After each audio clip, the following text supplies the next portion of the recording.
દીપક અને તૂટેલું ઘડિયાળ ઘર। એક નાના ગામમાં દીપક નામનો છોકરો રહેતો હતો। તેના પિતા ઘડિયાળ રિપેર કરવાનું કામ કરતા હતા। ગામમાં એક ખૂબ જ જૂનું ઘડિયાળ ઘર ક્લોક ટાવર હતું, જે વર્ષોથી બંધ પડ્યું હતું। લોકો કહેતા હતા, હવે આ ક્યારેય નહીં ચાલે। દીપક રોજ એ ઘડિયાળ ઘરને જોતો અને વિચારતો, જો આ ફરીથી ચાલવા લાગે તો કેટલું સારું થાય। પરંતુ સમસ્યા એ હતી કે દીપક ગરીબ હતો, ભણવામાં બહુ હોશિયાર નહોતો અને લોકો તેને ગંભીરતાથી લેતા નહોતા। એક દિવસ દીપકે ગામના લોકોને કહ્યું, હું આ ઘડિયાળ ઠીક કરી દઈશ। બધા હસવા લાગ્યા। કોઈએ કહ્યું, તું? તને તો સ્કૂલની ચોપડીઓ પણ સરખી નથી આવડતી। બીજો બોલ્યો, આ ઘડિયાળ શહેરના એન્જિનિયરોથી પણ ન બની, તું શું બનાવવાનો હતો? દીપક ચૂપ રહ્યો, પણ અંદરથી તેણે નક્કી કરી લીધું, હું કોશિશ જરૂર કરીશ। તે તેના પિતાની જૂની તૂટેલી ઘડિયાળો ખોલીને જોવા લાગ્યો। ક્યારેક સ્પ્રિંગ તૂટી જતી, ક્યારેક સોય અટકી જતી, ક્યારેક આખી ઘડિયાળ ખરાબ થઈ જતી। પિતા વળતા, ઘડિયાળો ના તોડ। પરંતુ દીપક બોલ્યો, પપ્પા, તોડીશ નહીં તો શીખીશ કેવી રીતે?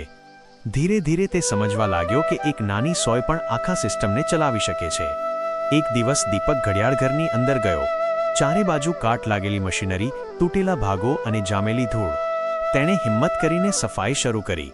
આખો દિવસ કામ કર્યું, હાથમાં ચીરા પડ્યા, તડકો લાગ્યો, પણ તેણે હાર ન માની। ગામવાળા રોજ કહેતા, પાગલ થઈ ગયો છે, સમય બગાડી રહ્યો છે। પણ દીપક વિચારતો, જો હું ખુદ પર વિશ્વાસ નહીં કરું તો બીજું કોઈ કેમ કરશે? ઘણા અઠવાડિયાની મહેનત પછી તેણે ઘડિયાળ ચાલુ કરવાની કોશિશ કરી। ટીક ટીક 2 વાર અવાજ આવ્યો અને પછી ઘડિયાળ ફરીથી બંધ થઈ ગઈ। દીપકની આંખમાં આંસુ આવી ગયા। તે બોલ્યો, કદાચ બધા સાચું કહે છે, મારાથી નહીં થાય।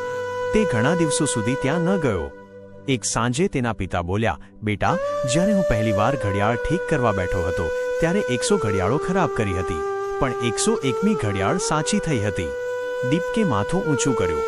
પિતા બોલ્યા, જે હાર માની લે એ જ ખરેખર હારે છે। તે રાતે દીપક ઊંઘી ન શક્યો। સવારે ઉઠીને સીધો ઘડિયાળ ઘર પહોંચ્યો। આ વખતે તેણે ધ્યાનથી દરેક પુર્જો જોયો। એક નાની ચાવી ખોટી રીતે લાગેલી હતી। તેણે તેને ઠીક કરી, તેલ નાખ્યું, ધીરેથી પૈડું ફેરવ્યું। ટીક ટીક ટીક ઘડિયાળ ચાલવા લાગી। 1 મિનિટ, 2 મિનિટ, 5 મિનિટ, ઘડિયાળ સાચે જ ચાલી રહી હતી। બપોર થતાં થતાં ઘડિયાળ ઘરનો ઘંટ વાગ્યો। ડોંગ ડોંગ। આખું ગામ ભેગું થઈ ગયું। લોકો બોલ્યા, આ કેવી રીતે થયું? તે કરી બતાવ્યું? દીપક બોલ્યો, મેં નહીં, મારી મહેનતે કર્યું છે। જે લોકો હસતા હતા આજે તાળીઓ પાડી રહ્યા હતા।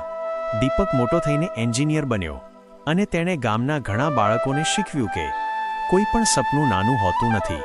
લોકોનું હસવું એ તમારી મર્યાદા નથી। નિષ્ફળતા બરાબર શીખવાની તક। ખુદ પર વિશ્વાસ સૌથી મોટી તાકાત છે। ધીમી પ્રગતિ પણ પ્રગતિ જ છે।